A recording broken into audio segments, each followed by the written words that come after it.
Ave Maria, gratia plena, Dominus tecum, benedicta tu in mulieribus, et benedictus fructus ventris tui, Iesus.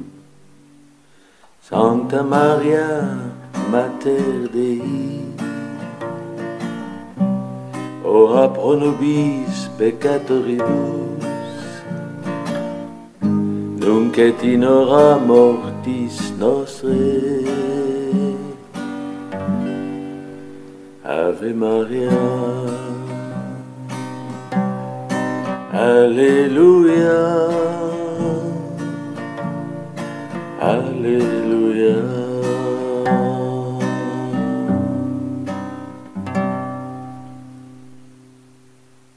Bonne journée.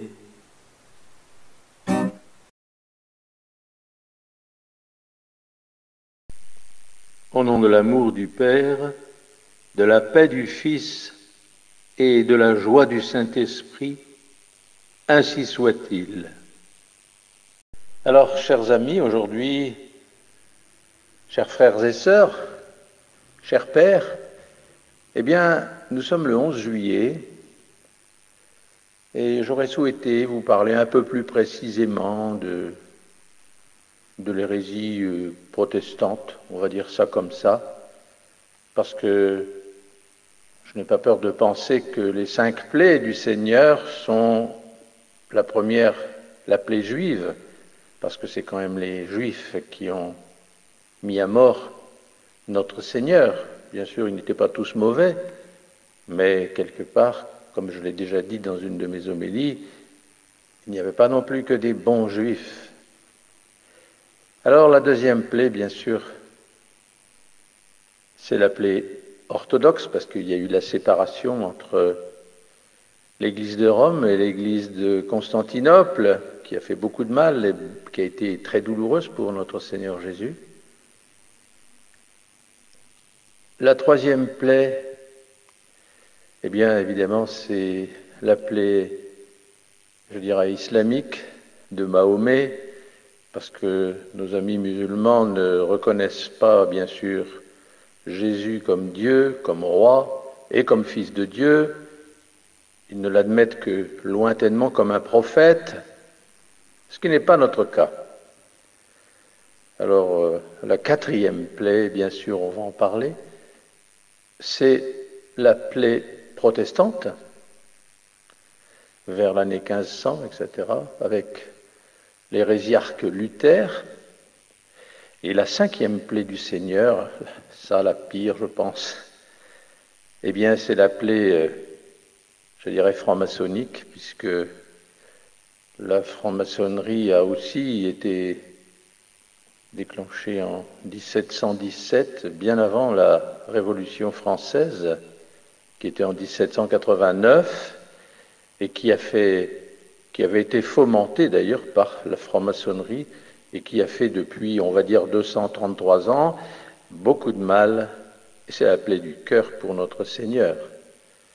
Je disais dans une de mes homélies au départ que les 5 plaies françaises du Seigneur, je dirais les plaies politiques, ce sont bien sûr les 5 républiques athées qu'on nous a imposées depuis le règne de Napoléon jusque celui aujourd'hui de cette 5e République qui est en train d'éclater. Voilà un petit résumé, mais bon, c'est pour simplement mettre en place ce que je voudrais vous expliquer aujourd'hui. Alors voilà, oui, c'est bien en 1517 qu'apparut en Allemagne Martin Luther, qu'on peut considérer comme le prince des hérésiarques. Et notre saint prophète Barthélemy Holzhauser ne décrit pas tous les moindres maux qui arriveront dans l'Église à cause de lui. Mais il se borne aux principaux en laissant d'autres hérésiarques intermédiaires. Le plus grand et le plus terrible de tous, avec tous ses caractères et les conséquences de ses erreurs, c'était bien Martin Luther. Comme Lucifer, le roi des ténèbres, trouva dans Martin Luther un instrument utile pour l'exécution de ses plans, et il le choisit pour chef dans la guerre d'extermination qu'il allait déclarer à l'Église latine catholique. Lucifer donna à ce moine, pour le diriger, un docteur d'une malice et d'une astuce consommée, que saint Jean d'ailleurs appelle avec raison l'ange de l'abîme et le docteur de tous les hérésiarques. Comme on l'a vu plus haut, le nom signifiait exterminator. Et on sait que Luther se glorifiait souvent lui-même de ce nom qui lui convenait en effet tout à fait. Alors en conséquence, Martin Luther doit être considéré comme le plus mauvais et le plus dangereux de tous les hérésiarques, puisqu'il vomit contre l'Église latine des erreurs si perverses et si nombreuses qu'il n'y a pas un seul point de la foi ou de la morale que cet hérétique ou ses adeptes aient laissé intact. Alors il s'ensuivit une telle confusion dans les idées et les esprits qu'ils furent si divisés entre eux qu'on peut même considérer ce mal comme allant jusqu'à l'infini. Du moins, on ne trouvera pas une province, une ville, un hameau, une famille, peut-être même pas même deux hommes de la même maison, qui pensent l'un comme l'autre et qui soient d'accord sur tous les points de leur croyance. Eh bien, le principe fondamental de ce malheur a sa source dans la libre interprétation et dans l'examen particulier de la Sainte Écriture. Et c'est de ce principe que découlèrent une infinité de sectes diverses dont je vous épargnerai ici tous les noms. Nous n'avons que trop appris à connaître pour notre malheur le caractère particulier de cette hérésie protestante qui est d'exciter à la guerre et à la sédition, comme Luther lui-même prenait plaisir à le publier dans ses discours et dans ses écrits. Alors, partout, il aimait piller, il aimait détruire, et ce qu'on appelait à l'époque la Franconie. Dans la seule Franconie, il y eut jusqu'à 300 cloîtres et 180 châteaux féodaux saccagés. Et ces rebelles n'épargnèrent pas plus les personnes que les propriétés. Et ils se livrèrent à de tels excès dans le massacre qu'ils faisaient des nobles, qu'il en résulta une guerre ouverte que ceux-ci entreprirent contre les paysans et dans laquelle tombèrent plus de 130 000 de ces insensés. Alors, combien de victimes durent payer de leur sang les fureurs des adeptes de Luther dans la guerre civile qui affligea si cruellement la Suisse. Et puis, bien sûr, après, les guerres vinrent en France et en Belgique,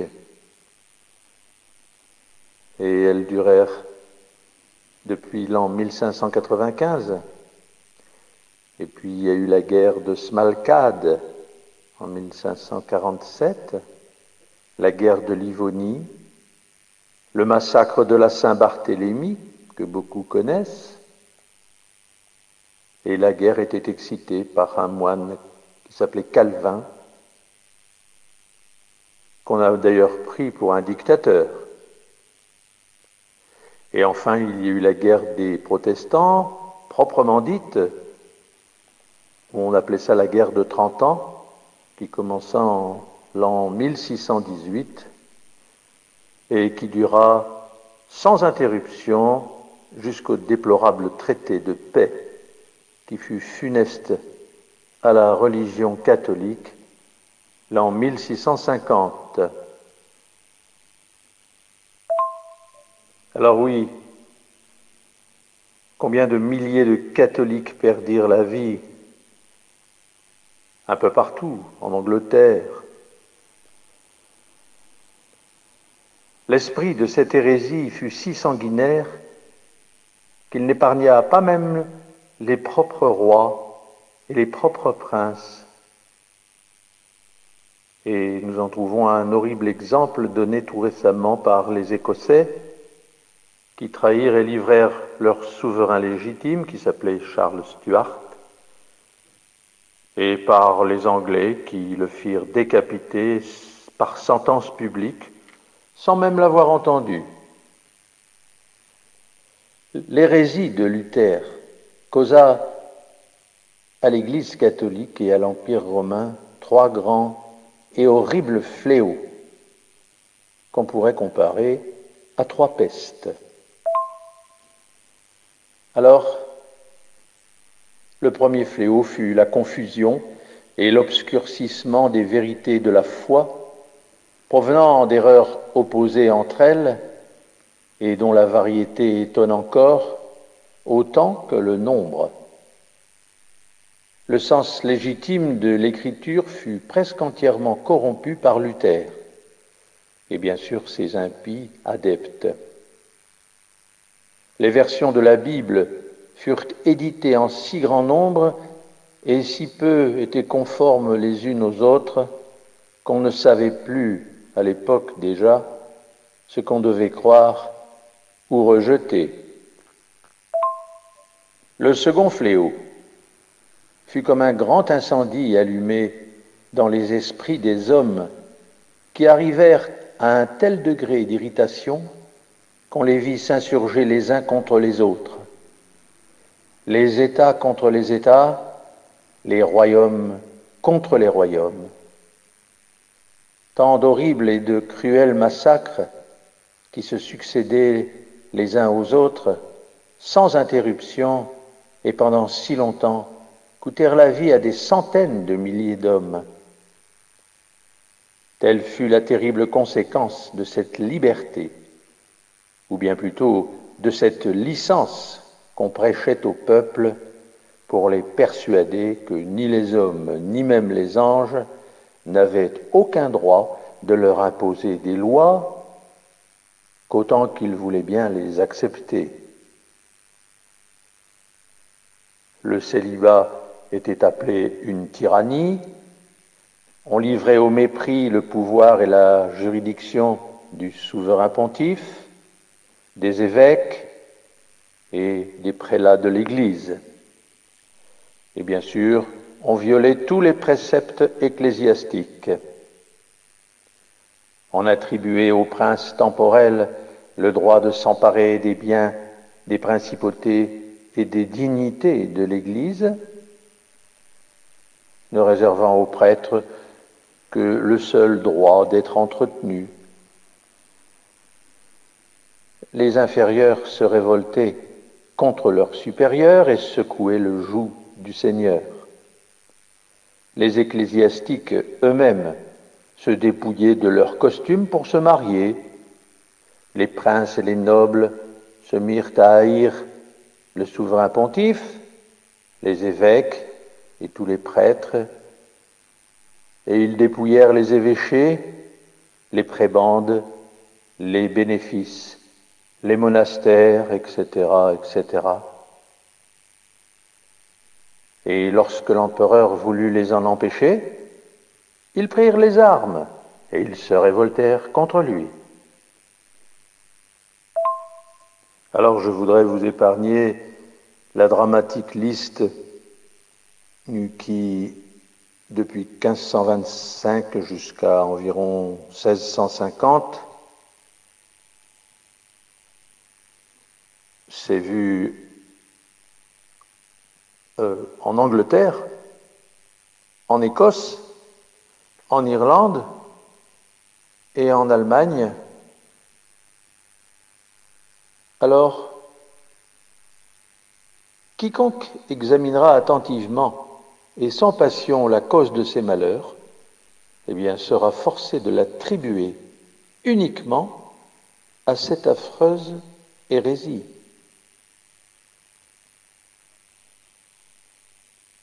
Le troisième fléau qu'elle produisit fut la corruption de toute la morale et de toute la discipline, tant ecclésiastique que civile. Et on sait que Luther a empoisonné de son souffle pestilentiel ce fléau. On peut donc conclure que cet hérésiarque ne fit pas seulement une guerre spirituelle ou morale, mais qu'il attaqua et qu'il bouleversa même, politiquement parlant, presque tout l'Empire romain. Alors je voudrais dire encore que le langage de Luther et de ses adeptes fut présomptueux, superbe et audacieux, à un tel point qu'il n'épargna aucune chose, aussi sainte qu'elle fût, ni aucune vérité, même la plus ancienne et la mieux établie. Sa bouche, semblable à la gueule du lion, déchirait et dévorait tout. Il vomissait, pour ainsi dire, le sarcasme, le mépris et la calomnie contre l'autorité du souverain pontife et contre la science et la vertu des saints-pères, n'épargnant dans sa fureur ni les hommes, ni les anges, pas même la très sainte Trinité. Alors qu'on lise pour s'en convaincre ses écrits et surtout les discours publics qu'il prononça dans les assemblées de Worms et en particulier celui contre le roi d'Angleterre. Alors, chers amis, eh bien, cette hérésie protestante a envahi en peu de temps non seulement toute l'Allemagne, à l'exception, je dirais, de la Bavière et du Tyrol, mais encore presque tous les peuples du Nord. Et bien sûr, elle se répandit en France, en Belgique, en Hongrie, en Pologne, en Angleterre, en Écosse, au Danemark, en Suède, et presque toutes les villes impériales se séparèrent de l'Église latine. Et alors, comme un torrent dévastateur, elle entraîna après elle les princes de l'Empire et prit un tel accroissement de force et d'extension qu'elle se propagea en peu de temps et s'étendit, et d'ailleurs continue de s'étendre sur terre et sur mer, parce que sa doctrine flatte la puissance et l'avarice des princes, et le goût dépravé d'une génération charnelle. Satan, ne pouvant rien par lui-même sur le monde, se servit de Martin Luther par la permission divine. Et celui-ci ne réussit que trop dans l'exécution de ses plans infernaux, parce que toute chair avait corrompu ses voies, et que personne n'était plus content de vivre selon sa condition. Le peuple recherchait la licence, les princes et les nobles ambitionnaient les honneurs et les richesses, et le clergé était dégoûté du célibat, il se livrait aux voluptés. Alors faut-il donc s'étonner si tous ces États acceptèrent avec tant d'empressement la doctrine flatteuse, mais perverse, de Luther? Alors c'est à cette génération pervertie que saint Paul adresse ces paroles si pleines de vérité. Un jour viendra que les hommes ne supporteront plus la saine doctrine et qu'ils multiplieront au gré de leurs désirs les maîtres qui flatteront leur orgueil, et ils fermeront l'oreille à la vérité et ils l'ouvriront à des fables.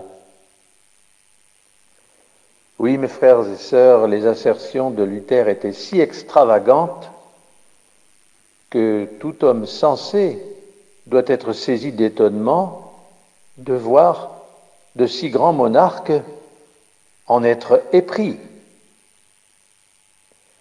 Mais hélas, ces princes multiplièrent au gré de leurs désirs de tels maîtres qui flattaient leur orgueil et leur convoitise, comme ils continuent d'ailleurs de le faire en nos jours, aujourd'hui.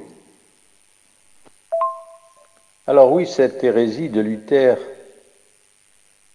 distilla bien sûr un poison pestilentiel qui s'est glissé jusque dans les conseils des princes, des États, des républiques qu'il inspire, qu'il gouverne même et qu'il dirige. Et c'est par cette hérésie qu'on parle, qu'on sent, qu'on tolère, qu'on permet et qu'on agit tout au contraire de la vérité et de la justice. Et c'est là la queue et les dernières conséquences de ce dragon et de sa funeste doctrine.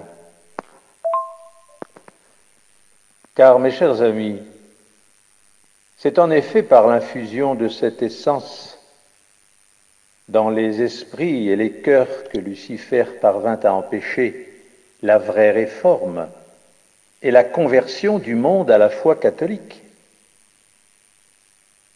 Par ce moyen, il rendit impossible la restitution des biens de l'Église. Il enseigna aux hommes à dissimuler la foi et il imbiba de faux et abominables principes une grande partie de la noblesse. Et c'est par là qu'il rendit inutiles tous les efforts qu'on tenta par la discussion et même par la force des armes pour guérir l'Europe, et ceci particulièrement en Allemagne. Tant il est vrai que la sagesse, ou plutôt l'astuce de ce monde prévaut facilement sur les hommes. Les enfants de ce siècle sont plus habiles dans la conduite de leurs affaires que les enfants de lumière, disait saint Luc. Amen.